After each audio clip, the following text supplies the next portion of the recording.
Makanya ketika ada pengemis, ada pengamen, jangan sampai nolak. Kita kasih, ada uang 500 rupiah, kita kasih sepunyanya kita.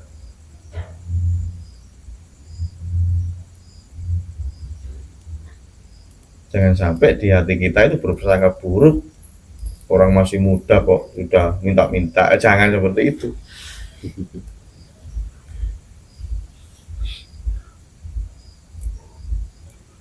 Jangan tolak. Kalau ada orang minta-minta, jangan sekali-kali menolak. Apapun yang kita punya, kita berikan. Asalkan itu sesuai dengan kadar keikhlasan kita. Kalau pengemis mah ada 1.000, 2.000 sudah, paling maksimal 5.000, 10.000 juga sudah berterima kasih kan gitu. Itu sudah lebih-lebih doanya, saya doakan rezekinya lancar, semoga sehat walafiat gitu, anaknya jadi anak soleh, kadang gitu, padahal cuma 2.000 ya. Ya orang nolak orang ngemis itu kan orang belum sadar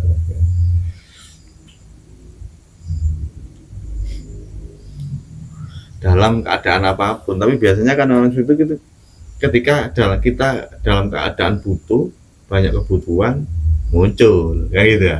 Nah, di situ kita enggan untuk berbagi. Biasanya godaannya seperti itu. Dan itu harus kita lewati, jangan memandang seperti itu. Walaupun kita banyak pengeluaran, ada orang ngemis, jangan sampai tidak dikasih. Kasih. Enak kotak amalnya datang sendiri kan gitu. Daripada kita nyari-nyari di kotak amal, udah datang sendiri, diantarin kotaknya sama Allah.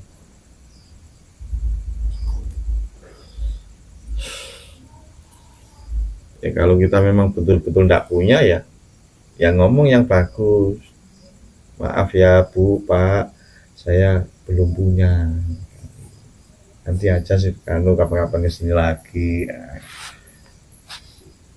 Spray, nulis, itu ada ya.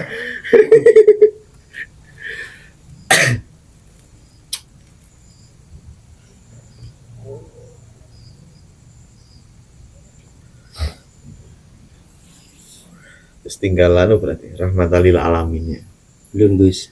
Berikutnya Gus, di Al-Quran itu banyak menjelaskan tentang perintah-perintah ibadah Gus. Oh ya. Tapi di ujungnya itu adalah agar mencapai satu ketakwaan kepada Allah.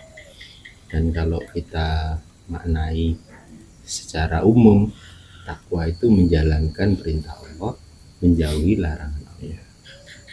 Nah, apa hakikat dari perintah Allah itu Gus, dan hakikat dari larangan Allah itu seperti apa? Ini secara hakikat ya. Kebalikannya dari Al-Quran, sumbernya dari Al-Quran, wa ma khalaqtul jinna wal insa illa liya'budun. Aku tidak menciptakan jin dan manusia kecuali untuk mengabdi. Ada yang mau mengabdi, ada yang menyembah, ada yang menghadapkan hatinya selalu kepada Allah, macam-macam. Tapi pada hakikatnya menghilangkan keakuan manusia itu tadi sebetulnya perintah itu Gus ya. Iya, sadari itu, sadari bahwasanya semua ini adalah milik Allah dan Allah sendiri yang membuat dan mempergerakannya sendiri. Sadari itu, itulah poin. Kan sudah banyak itu masih dikir-dikir la haula wala quwata illa billah. Itu kan sudah menunjukkan bahwasanya segala kekuatan apapun, daya apapun itu datangnya dari Allah, bukan dari manusia. Itu loh maksudnya la haula wala quwata illa billah. Malah diwirid buat senjata katanya, buat pagar. Malah persepsinya lain.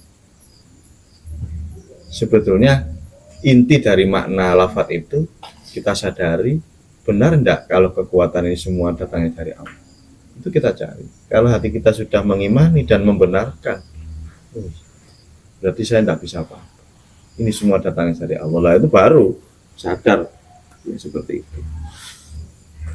Ya itulah ibadah yang sesungguhnya, sadaran itu. sholat tidak sadar, ngapain? Ya olahraga mas.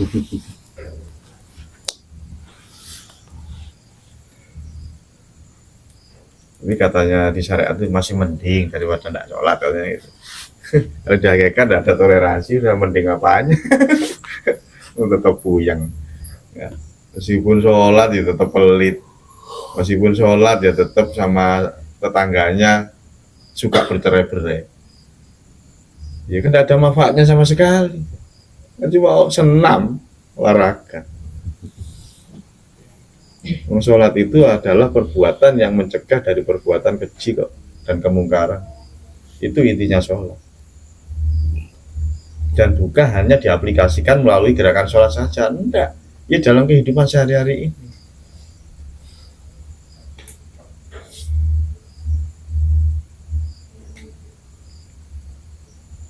Kan proses V-nya selama ini kan waktu sholat saja. Sholat secara syariat saja. Di luar sholat dia menipu orang. Ya, seperti itu ya benar juga. Allah.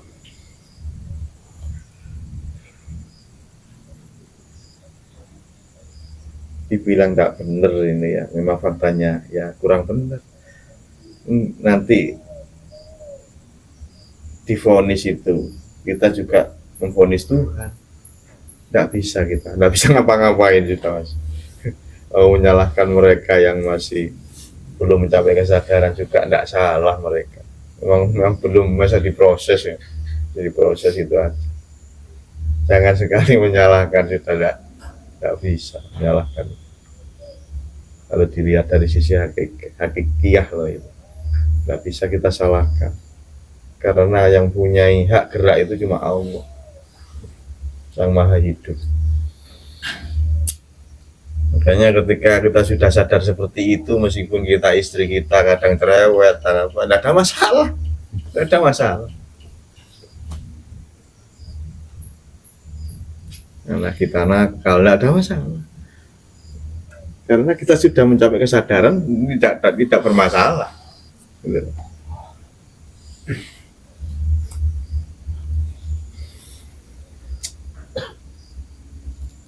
Jadi banyak yang menyimpulkan Gus, karena di dalam Al-Quran itu ujung-ujungnya itu adalah takwa, sehingga disimpulkan bahwa sebenarnya ibadah-ibadah baik itu berupa sholat, berupa puasa, itu makna ujungnya nanti kan harus mencapai satu ketakwaan. Iya. Ini disimpulkan bahwa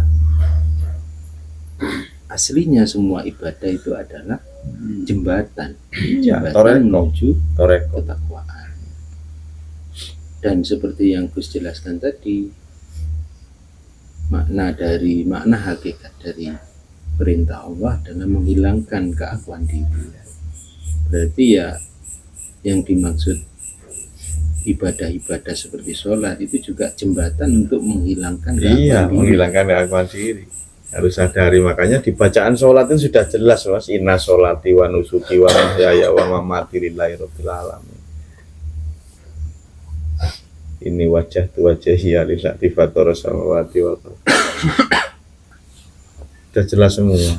Hidupku matiku semua apa yang ini semuanya kepunyaan Allah, kan sudah setiap sholat dibaca itu, tapi tidak pernah disadari.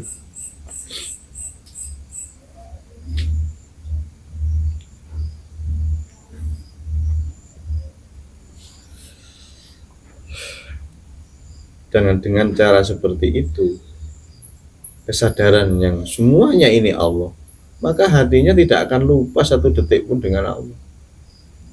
Dan ketika hati itu tidak pernah lupa dengan Allah, maka secara otomatis menjadi Baitullah, rumah Allah.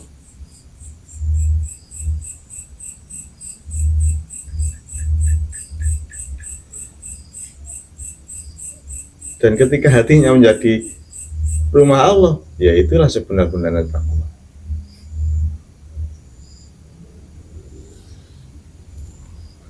Karena masih puasa itu kan jembatan. Itu ayatnya, ya alladzina amanu kutiba alaikumusiyam kama kutiba alal ladzina min qablikum la'allakum tattaqun.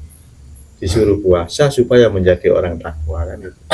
Udah puasa itu masih belum takwa Mas. Itu jembatan untuk menuju ke takwa.